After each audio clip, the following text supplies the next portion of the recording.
Mais ce sont des sentiments de colère, non pas parce qu'il est membre de l'UPC, mais parce que c'est un citoyen qui a été agressé lâchement, voilà, par des individus mal intentionnés pour des raisons qui sont entrées à son engagement politique.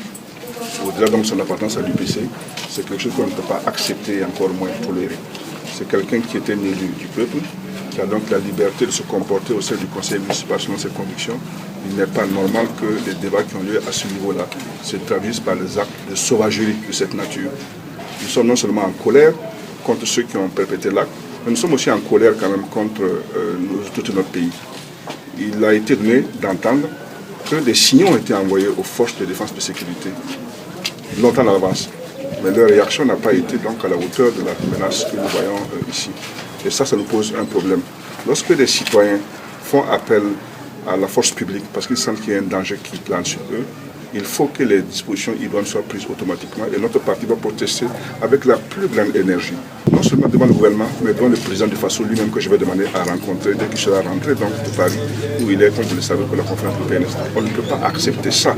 On ne peut pas accepter ce genre de choses-là. Le Burkina n'est pas un pays de sauvagerie où des militants politiques mal éduqués par leurs responsables, sans conviction politique, doivent se livrer à ce genre de choses-là.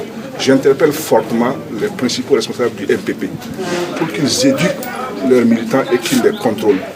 C'est leur responsabilité, afin que ce genre de choses-là ne soit plus vues. Il y a M. Baïla et toute sa famille.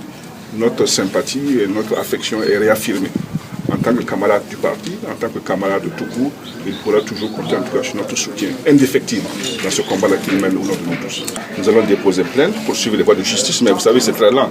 Le plus important pour nous, le plus urgent pour nous, c'est de faire entendre notre colère. Il n'est pas normal que notre camarade qui a envoyé des signaux à plusieurs reprises sur ce qui se préparait contre lui et d'autres camarades là n'aient pas été entendus par les forces de défense et de sécurité.